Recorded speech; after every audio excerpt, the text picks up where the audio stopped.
అంటే నేనిలా నీతో ఎప్పుడు నేరుగా మాట్లాడతానా అని వెయిట్ చేస్తున్నావా?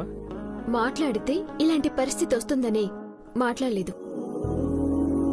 నేను నిన్ను చూసిన దగ్గర నుంచి నువ్వే లోకంగా బతుకుతున్నాను, నువ్వు లేకుండా బతకలేను ఇలాంటి మాటలు చెప్పను. కానీ ఈరోజు నీకు ప్రపోజ్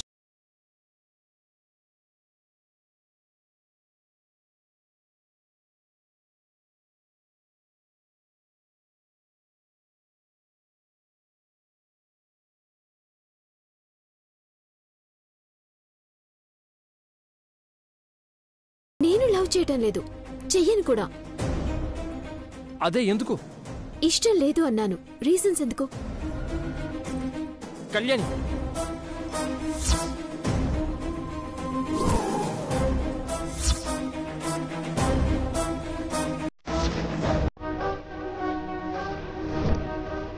How dare you?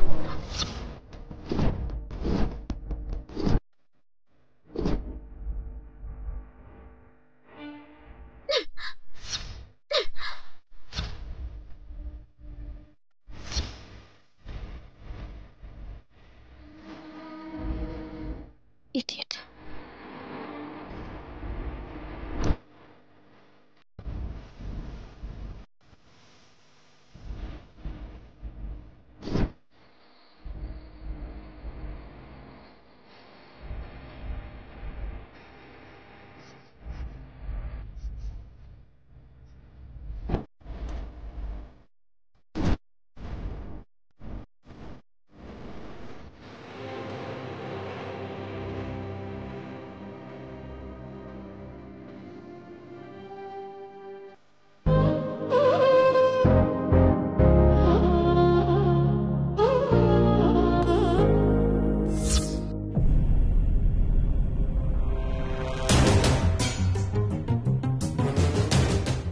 ఇంట్లో ఉన్న వస్తువులతో బాగానే సెట్ చేసింది.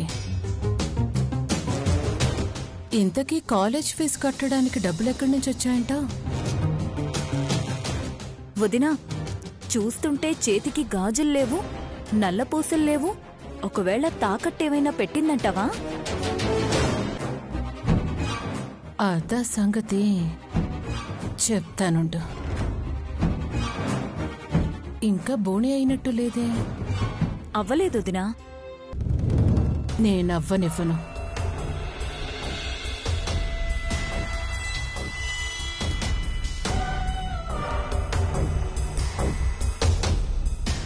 జాకెట్ ముక్కలున్నాయా అండి? ఉన్నాయండి, చూపిస్తాను. ఉన్నాయి. పాత చీరల్ని కట్ చేసి జాకెట్ ముక్కలని అమ్ముతుంది. అయ్యో, అలా ఏం లేదండి, ఒకసారి చూడండి. పాత చీరల్ని కట్ చేసి అమ్ముతున్నారా? అయితే వద్దులేండి, పదవే. ఒకసారి చూడండి.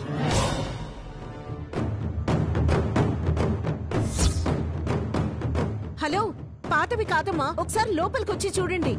ఇదిగో అమ్మాయి, మా దగ్గర పాత జాకెట్ ముక్కలున్నాయి. అంటే వాడి పారేసిన చీరలవన్నమాట. కావాలా? వద్దులేమ్మా. ఏంటమ్మా మీరు వచ్చే బేరాన్ని చెడగొడుతున్నారు? ఆవిడకన్నా నీకు బాధగా ఉందేంట్రా?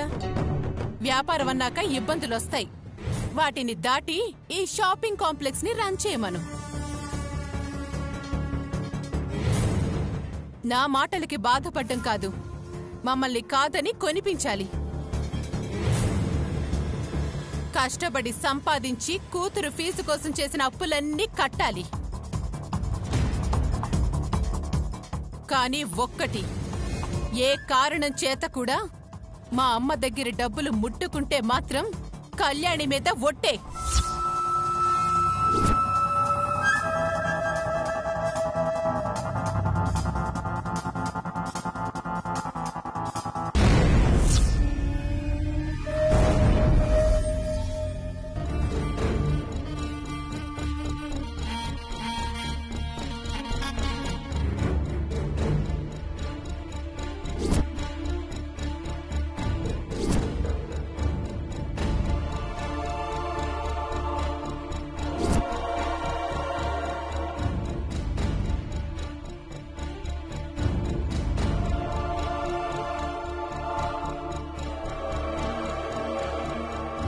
నువ్వా? మా ఆఫీసులో ఎవరబ్బా ఈ మగరాయుడు అనుకున్నా. ఏంటి ఈ డ్రెస్ చూస్తుంటే నీదిలాగలేదే, ఎవరో వదిలేసింది వేసుకున్నట్టుంది. అవును సార్. వేరే వాళ్ళ మనుషుల్ని తగిలించుకోవడం అలవాటైన నీకు వదిలేసిన బట్టలను వేసుకోవడం పెద్ద కష్టమా?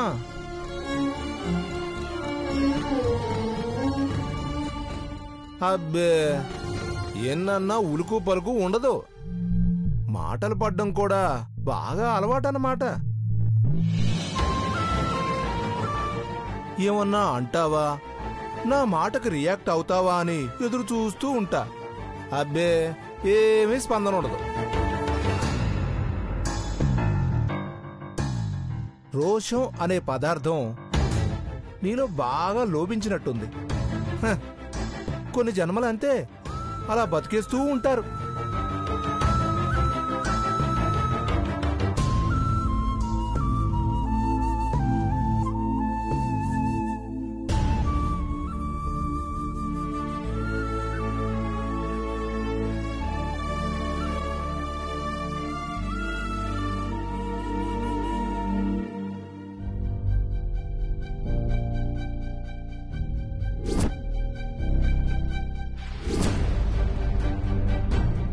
గుడ్. ఇది నీ స్థాయికి తగిన డ్రెస్సు. అవకాశం మనకే కాదు, అందరికీ వస్తుంది. అది అర్థమైందనుకుంటా. రేపటి నుంచి నీ ఇష్టం వచ్చిన డ్రెస్ వేసుకొని రావడం కాదు, పద్ధతిగా చీర గాని చూడిదార్ గాని వేసుకొని రా. పెళ్ళైందానివి కదా. అలాగే సార్.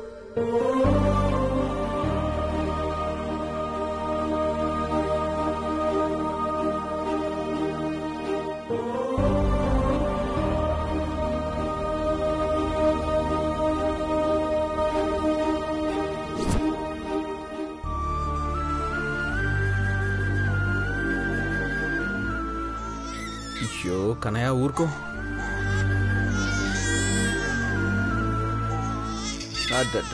ఏడోకు నాన్న, ఏడోకు. ఊరుకో నాన్న, ఊరుకో ఊరుకో, ఏడోకు.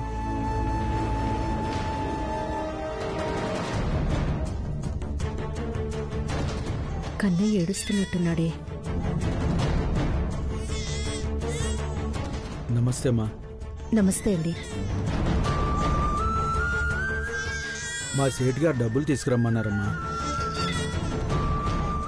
షాప్ చాలా బాగుందమ్మా, వ్యాపారం కూడా బాగా జరుగుతున్నట్టుంది. డబ్బులు లేవని ఎలా చెప్పాలి? ఊరుకోనన్నా, వ్యాపారం బాగా సాగాలని కోరుకుంటున్నానమ్మా. నాకు డబ్బులు ఇస్తే నేను వెళ్తాను. ఈ రోజు డబ్బులు కూడా రేపు కల్పిస్తాను. అదేంటమ్మా? మొదటి రోజు కదా, పెద్దగా అమ్ముడు పోలేదు. పైగా సడన్ గా ఓపెన్ చేశాము, చాలా మందికి తెలీదు, అందుకే. సరేలే అమ్మా, మీ దగ్గర డబ్బులు ఎక్కడ పోతాయి, కానీ ఎక్కువైతే మీకే ఇబ్బంది. రేపు ఇచ్చేయండి. తప్పకుండా ఇస్తాను. సరే, వెళ్ళొస్తానమ్మా. ఉమ్.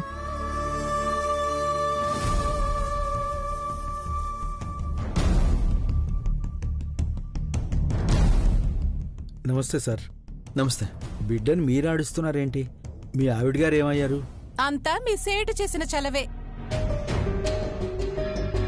ఇచ్చారుగా మీ సేటు గారు అప్పు, అది పట్టుకుని బిడ్డని వాడి చేతిలో పెట్టి ఆవిడ గారు కాలేజ్కి వెళ్లారు. అది అవ్వగానే అట్నుంచట్టు ఆఫీస్కి వెళ్తుంది. ఇంట్లో చంటి బిడ్డ ఉంటే తల్లి బిడ్డ దగ్గర ఉండాలి గాని కాలేజ్కి వెళ్ళడం ఏంటి? అందరిది అదే ప్రశ్న, సమాధానమే లేదు. ఏడ్చే బిడ్డని ఓదార్చాల్సింది తల్లి, అదేమో బిడ్డని మా ప్రాణానికి వదిలేసి కాలేజీలు ఉద్యోగాలు అంటూ తిరుగుతుంది. సరే అమ్మా, మీ ఇంటి విషయాలు నాకెందుకులే గాని వస్తాను సార్. కన్నయ్య, ఏడు పాపు. శౌర్య, బాబునిటివ్వు, నేను ఆడిస్తాను. అవసరం లేదు, వీడేడవకుండా నేను చూసుకుంటాను. మీ వ్యాపారం మీరు చూసుకోండి.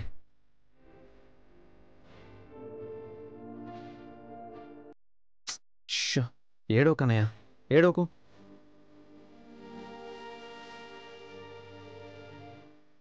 ఏడవకో.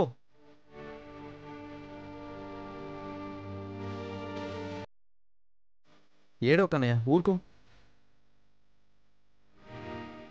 శౌర్య, ఏమిట్రా కన్నయ్య ఇందాక నుంచి ఏడుస్తున్నాడు?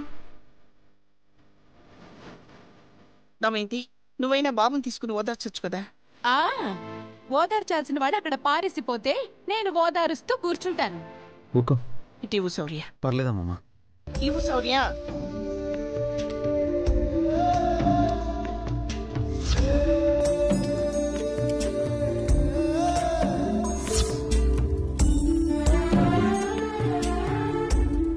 అడ్డే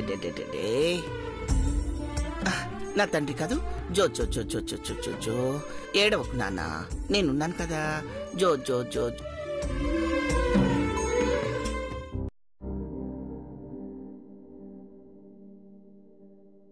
సార్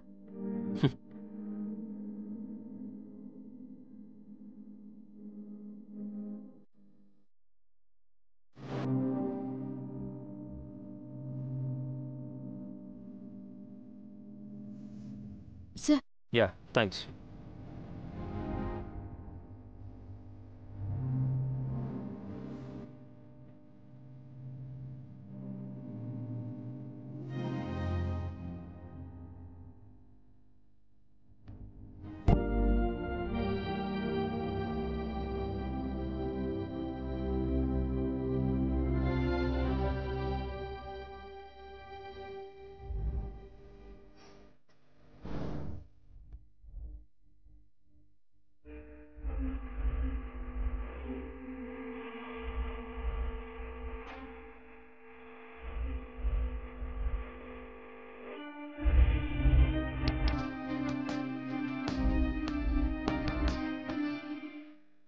కన్నయ్యకి ఇప్పటికీ కనిపించలేదంటే ఏడుస్తాడు. త్వరగా వెళ్ళాలి. సార్, మీటింగ్ ఇంకా ఎంతసేపు ఉంటుంది? అవ్వదు, రాత్రికి ఇక్కడే ఉంటారు. నీకేంటి ఇబ్బంది? నువ్వేమన్నా ఫ్రీ సర్వీస్ చేస్తున్నావా? జీతం తీసుకుంటున్నావుగా. అది కూడా మీ ఆయన ఉద్యోగం పోయిందని చేరావంట. పైగా చిన్న బాబు కూడా ఉన్నాడంట. నీ బిడ్డ కాకపోయినా సొంత బిడ్డలా ఫీల్ అవుతావంట కదా.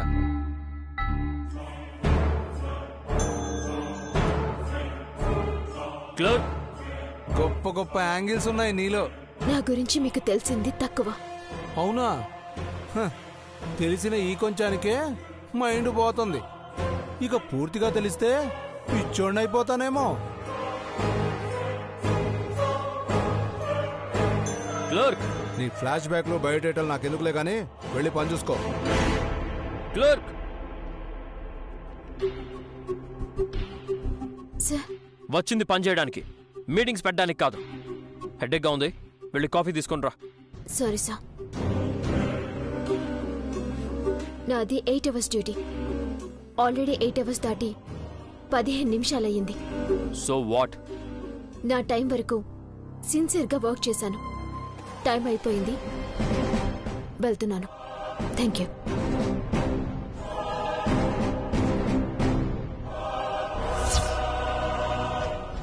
అండ్ వన్ మోర్ థింగ్, ఈ మీటింగ్ స్టార్ట్ అయినప్పటి నుంచి మీరు డిస్కస్ చేస్తుంది ఒకటే మ్యాటర్ గురించి. అలా ఒకే విషయం గురించి ఇంతసేపు చర్చించినా రిజల్ట్ రాలేదు అంటే ఇక్కడితో మీటింగ్ ఆపేయటం బెటర్. ఫ్రెష్గా రేపు మార్నింగ్ వస్తే ష్యూర్గా మీకు కావాల్సిన సొల్యూషన్ దొరుకుతుంది. దొరకకపోతే? ఇంతసేపు ఆలోచించినా సొల్యూషన్ రాలేదు అంటే అందరి మైండ్స్ ఒకే చోట స్ట్రక్ అయ్యాయని అర్థం. వాటికి రిలీఫ్ ఇవ్వకుండా రేపు మార్నింగ్ వరకు ఆలోచించినా యూస్ ఉండదు. ఇప్పుడు వెళ్ళి మార్నింగ్ వస్తే ప్రాబ్లం సాల్వ్ అవుతుందని నమ్మకం ఏముంది? ట్రై చేయండి సార్. లేదంటే రేపు సెకండ్ హాఫ్లో నా డ్యూటీకి నేను వచ్చాక మీకు అభ్యంతరం లేకపోతే నేను సాల్వ్ చేసి చూపిస్తాను. Good night sir.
ఇంటికి వెళ్ళాలన్న టెన్షన్.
దాన్ని ఆడుకుంటావు అనే నమ్మకంతో నేనేం చేయకుండా ఊరుకున్నాను.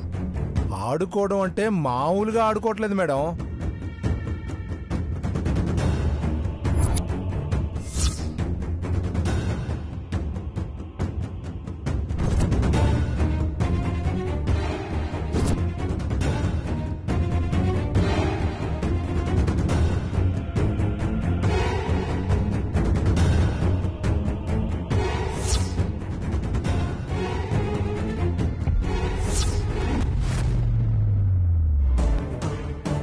నాకది చాలదు.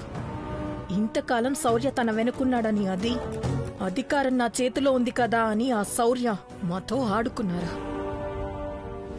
బాల్ అవతల వాళ్ళ కోర్టులో పడితే ఎలా ఉంటుందో వాళ్ళకు అర్థం కావాలి. నేనున్నాను కదా, నాకు వదిలేయండి. చుక్కలు చుక్కలు చూపిస్తానంతే. నీ పనికి తగిన ప్రతిఫలం ఉంటుంది అంటున్నారే కానీ నా జేబులోకి రావట్లేదు మేడం. ఇచ్చిన రోజు నీ జేబులు కూడా సరిపోవు.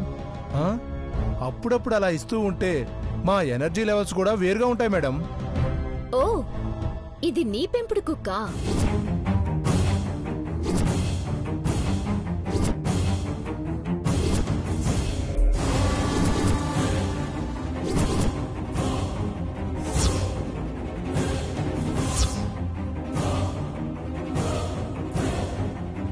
నా మీద అవసరం ఉన్నా లేకపోయినా ఇలా మొరుగుతుంది. ఎవరిది పెంపుడు కుక్క అనుకున్నాను. నీదేనా? ఏంటి, నీ పెంపుడు కుక్కకి బిస్కెట్స్ వేసి ఏం చేయాలో చెప్పి వెళ్లాలనొచ్చావా? ఏంటే ఊరుకున్నాం కదా అని వాగుతున్నావు? ఏంట్రా వాగేది?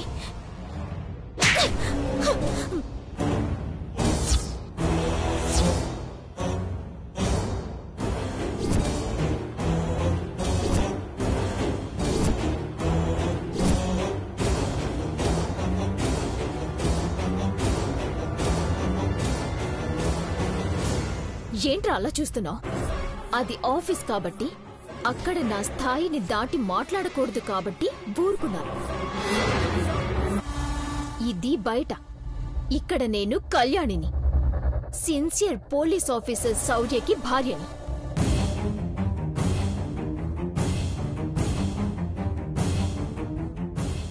ఆఫ్టర్ ఆల్ ఒక మేనేజర్ గాడివి నీకే అంత పొగరుంటే, నిజాయితీని డ్రెస్ గా వేసుకుని తిరిగే శౌర్య భార్యని నాకెంతుంటుందిరా?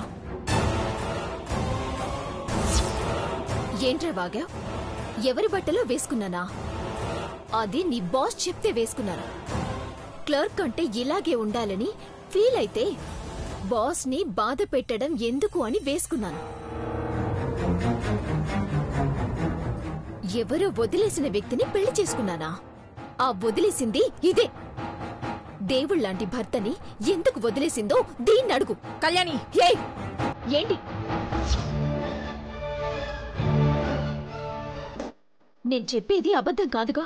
నీలాగా అడ్డదారులు తొక్కి ఎవడి కోసమో భర్తని బిడ్డని వదిలేసిన దాన్ని నేను కాదు. నీలా రోజుకో వేషం వేసి పూటకో నాటకం ఆడేదాన్ని అస్సలు కాను.